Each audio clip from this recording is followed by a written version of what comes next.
Happy New Year.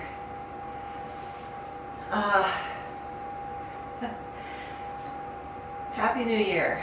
Thanks for clicking on the video. I realize that I don't make New Year's resolutions. What I do is I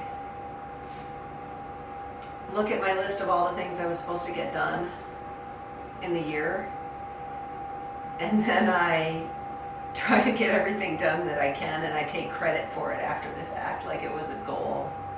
Well, it was a goal. And then if I don't get to it, then it just wasn't on my list. It just moves forward to the next year. So we're in the next year. I've been working on a whole bunch of little projects. Some of it is questions that I've had on the videos. Most of it is just stuff I needed to do anyway. Some of it is video that I made a long time ago and just never really thought it was of interest, and so I didn't do anything with it. And sure enough, now I've got questions about it. So rather than making one video of a mishmash of a bunch of things, I also realized, because of the way I record stuff, whatever I've been working on is what I work on. Sometimes it's a topical kind of a documentation, and oftentimes it's just a whole mishmash of different things that gets documented. So I took a bunch of the questions that I got and I just broke them up into little tiny short videos. So if somebody is interested in whatever, maybe they can just get what they want, and then they don't have to wade through all of this stuff that I normally do. But for this week, this is sort of my more weekly update.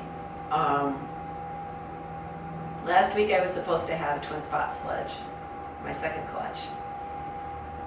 I'm not smiling, I'm watching Lena. And she's like, what is that camera all about? I lost the two babies. The two babies died. And then the gold breast, who also had a nest with not 2 but 4 eggs in it, normal size clutch, they were all infertile, which is not totally surprising because they're a little bit off rhythm. Kind of artificially triggered them to go into a breeding cycle because of all the live food that they were eating because of the twin spots. So I thought that I was going to have to move the twin spot parents out of the aviary to make sure that they didn't try for a third clutch, and they went right into their molt, and so I don't need to worry about that. And so Wesley and Buttercup are around here somewhere, hiding because they don't feel so good when they're molting. So no babies. I kind of misspoke there. There are a bunch of babies. There are the 2 previous clutches, one from Wesley and Buttercup, the first, and then the one from Julius and Rain. They're all growing up. I'll end up making a separate video about them for the people who are interested in the species. But here's a couple of clips. I should mention, by the way, I got all boys and 1 girl. Here's my lone girl. Her name is Luce. It's a good time then for me to get done a few little random projects. I've been doing a bunch of stuff in the basement, and I'll show you little bits about that. One change, if you've been following the videos, Moody, the little flightless twin spot, is not in the aviary. I moved her back in the basement. I got worried about her. I thought she had developed a cough. And then I moved her into the basement and I never heard her cough again. So I don't know what's up with that. But as long as I had her in the basement, I wanted to work on her nutrition a little bit, make sure she was eating egg food and live food okay, and thought I would revisit the flight problem with her and see if I could help her with her confidence or try to understand why she doesn't like to fly. That's it. We're in the downtime. There they are. Hi. Wouldn't it be cool if I just went like that? And they were like, okay.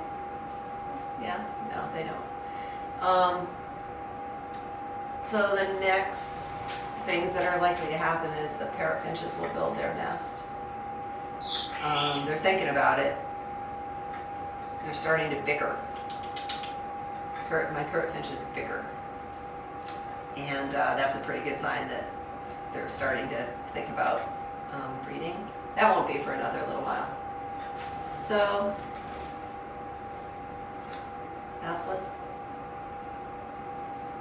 There's Tristan. Okay, so if you're interested in what I'm trying to do with Moody, that's the rest of this video. And thank you for clicking on it. And I'll see you on the next one. So this is the little hospital cage that I put Moody into. And as you can see, she looks pretty good. She's active, she's bright. She's eating her worms, she eats her egg food, she's eating buffalo worms. I did treat her for a couple of easy things that have low risk and no real downside from a health perspective, but I can't say that they really did anything that I can tell. And so once I convinced myself that she was doing fine, I turned my attention more to this flight issue. Now I know her muscles will be atrophied, so I knew I couldn't just ask her to start flying. And because it was hard for me to tell whether, I knew there was a confidence issue, and I believe there's a physical issue as well, and they're kind of feeding off of each other. So what I did is I started with the two perches about 4 inches apart. And what she would do is what you saw here. She would go from the perch to the cage side to the perch in a little triangle. And after about a day, though, she started going directly from one perch to the other perch. So I moved them apart by 1 bar spacing, which is about a 1/2 inch. And we go through the same process. And by this time now, they're about, 8 or 9 inches apart. And this is Moody sort of figuring out that she can go directly from perch to perch.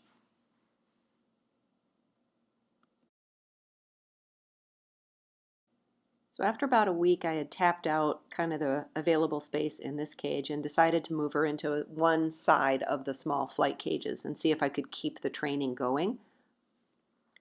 And part of the reason is because if she can get comfortable and confident and flighted, then she may be more interested in partnering up with a male, and because this is a monogamous species, that lets her kind of fulfill part of her biology.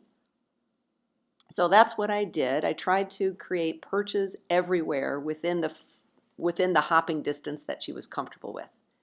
And that's what you can see on the left side of this cage. The right side is just empty and blocked off with a divider.